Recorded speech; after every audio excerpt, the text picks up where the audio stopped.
जय शिवराय दुर्ग दुर्गेश्वर रायगड सिरीजचा हा तिसरा भाग आहे आणि पहिला भाग तुम्ही बघितला जो नाणे म्हणजेच पालखी रस्ता जो नाणे दरवाजाला लागून येतोय तोच रस्त्याने आपण प्रत्येक वेळेस रायगडवरती येतोय तेव्हा आपण नाणे दरवाजाने वरती येतोय। नक्कीच त्या रस्त्याने येण्याचा अनुभव अत्यंत चांगला आहे आणि वरती आल्यानंतर नक्कीच होळीच्या माळाजवळ आलो आणि आपला पहिला भाग संपला होता। तर दुसरा भाग होळीच्या माळापासून तर आपण गेलो होतो महाराजांच्या समाधीकडे जगदीश्वराच्या मंदिराकडे आणि आता नव्याने उत्खनन केलेलं होतं त्या जागेकडे बघा आपण बघू शकता। तर मी जेणेकरून त्यासाठीच फास्ट फॉरवर्डमध्ये व्हिडिओ चालवला आहे तर आपण पहिला भाग किंवा दुसरा भाग बघितला नसेल तर जाऊन नक्की बघा आणि त्याचकरिता मी पहिला भाग आणि दुसरा भाग फास्ट फॉरवर्ड करून दाखवला आहे। बघा जगदीश्वराच्या मंदिराच्या इथे आलो आणि शिलालेख महाराजांच्या समाधीच्या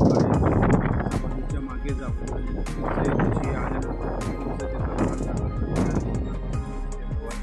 आणि बघा आपण समाधीचं स्थळ झालं तर नव्याने उत्खनन केलेलं भवानीकडा आहे त्या बाजूला एक नव्याने उत्खनन चालू आहे तिथेशी बरेचसे जुने वाडे घरं बघा हे बाहेर निघाले।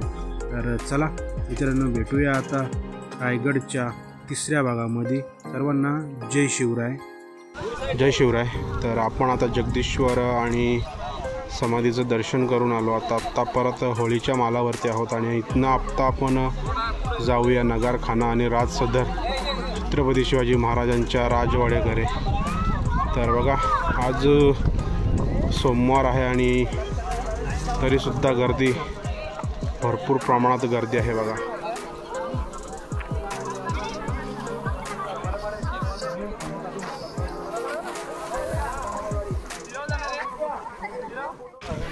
तर नगारखाना आणि राजसदर इकडे आपण आता निघलो आणि हा बघा होळीच्या माळाच्या परतून आलोय आता नगारखान्याकडे चाललोय आणि राजसदर आहे छत्रपती शिवाजी महाराजांचा राजवाडा आणि 7 राण्यांचा महल आहे ते आपण बघूया। तर बघा धुकं जास्ती असल्यामुळे पाहिजे तसं आपल्याला दृश्य दिसत नाही आहेत। बघा आपण नगारखान्याच्या जवळ पोचलोय तर या जागेवरती ध्वजारोहण होतोय बघा समोर आपल्याला दिसतोय तो नगारखाना। बघा इथे थोडक्यात जुने आणि आत्ताचे फोटो दाखवण्यात आलेत। आत्ताचे म्हणजे 20 वर्ष अगोदरचे आहेत बघा 2005 आणि 1924चे फोटो आहेत बघा। ही राजसदर पहिले कशी होती आणि हे बघा आत्ता कशी आहे आणि हा नगारखाना पहिले आणि आत्ता।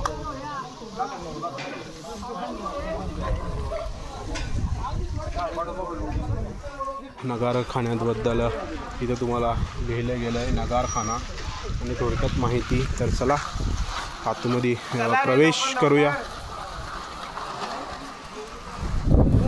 छत्रपती शिवाजी महाराज की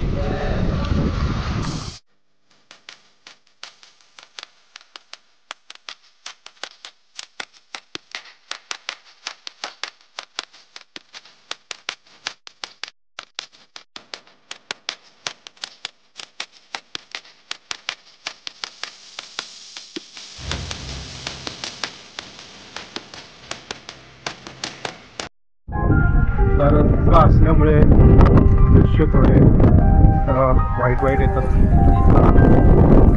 तर बघा राज्याभिषेकची साहित्य अजून इथे आहे। नक्कीच राज्याभिषेकला ह्या वर्षी यायला नाही भेटलं। तर बघा मेघडंबरी आणि राजसदर छत्रपती शिवाजी महाराजांचे राज्याभिषेक याच ठिकाणी झाला बघा किती धुकं आहे बघा। ही सदर राजसदर नक्कीच राज्याभिषेकला आल्यानंतर वेगळंच वेगळंच वातावरण असतं आणि किती सुंदर धुक्यामध्ये दिसतं.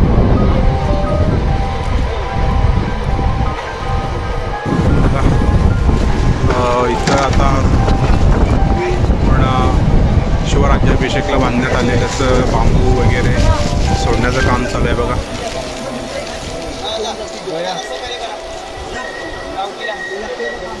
जय शिवराय. जय गणपुरी आणि राजपुराचं दर्शन करून आपण त्याच्याच मागे दिसते ते तुम्हाला राजसदर आणि वेगवेगळे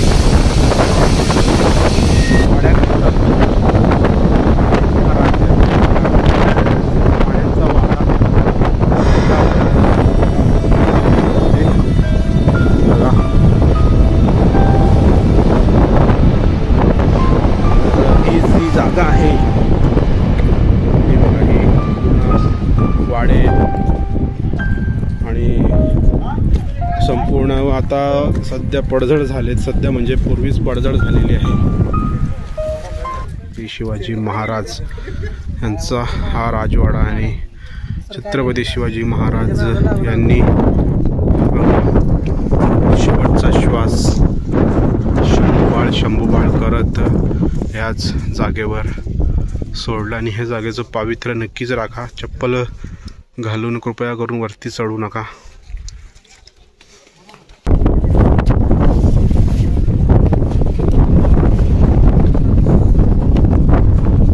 जय शिवराय. बघा, ह्याच जागेवरती महाराजांनी शेवटचे श्वास घेतले बघा. आणि हाच तो राजवाडा महाराजांचा.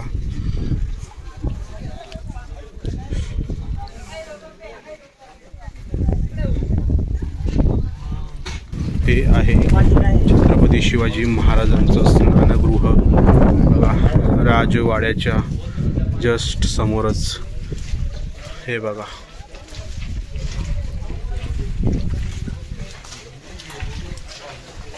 नक्कीच वरतून व्यवस्थित दिसतंय, परंतु बघा इथेच महाराज अंघोळ करत असतील. आणि हे देखील तसंच आहे. आपल्या रायगडावरती येणाऱ्या प्रत्येक बघा, इथून आता आपण बाहेर निघू. त्याला टाकसाळ असं म्हणतात. त्या काळात याच ठिकाणी बघा नाणे घडवायचं काम करत असत. तर इथं पाठी नाही आहे, परंतु ही जी समोर तुम्हाला जागा दिसते ना, तर यालाच टाकसाळ म्हणत होते. तर नक्कीच आतमध्ये जाऊन बघू. आणि तुम्हाला राणी ज्या महाराजांच्या पत्नी राहायच्या त्या जागा तुम्हाला दाखवायला नाही मिळालं, कारण खूप वेळ कमी होता आमच्याकडं. तर असं आहे टाकसाळ, इथे नाणी घडवायचे बघा. छत्रपती शिवाजी महाराजांच्या राजवाड्याच्या समोरच हा आहे खलबतखाना. हा बघा, तर जेवढ्या स्वराज्याच्या लढाया झाल्या तर ह्याच जागेवरती बैठकी करून छत्रपती शिवाजी महाराजांनी सरदार आणि प्रमुख मीटिंग बैठक याच जागेवरती होत असत. चला आतमध्ये जाऊया आणि बघूया. पण आता खलबतखान्याच्या आतमध्ये प्रवेश करूया. तर बघा असं आहे तर खलबतखाना.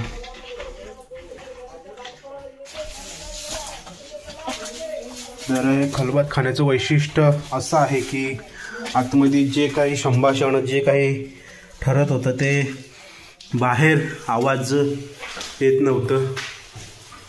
बघा, एवढा महाराजांची दूरदृष्टी होती. आणि जर समजा रायगडावर आक्रमण झालं आणि खलबतखान्यामध्ये महाराज फसले गेले तर इथून बाहेर कसं पडणार? कारण का आतमध्ये येण्यासाठी बघा हाच रस्ता आहे एक. तर जर वरच्या साईडला जर वरचा हा रस्ता बंद केला तर इथनं बाहेर कसं पडणार? तर हे बघा, त्यानंतर हे तुम्हाला आत्ता बघा मातीमध्ये भरलेलं दिसतं हे चौकोनी. तर इथून बाहेर पाडण्यासाठी एक रस्ता होता ह्या जागेवरनं बघा, ते आत्ता सध्या संपूर्णपणे बंद करण्यात आलं आहे. आणि हे पूर्ण तुम्हाला दिसतं आहे ते बघा, हे दिवे लावण्यासाठी असा आहे रायगडावरील खलबतखाना. हे बघा, हे जे स्थान आहे हे आपल्या पहिल्या इतिहासाच्या पुस्तकामध्ये जे छायाचित्र आहे.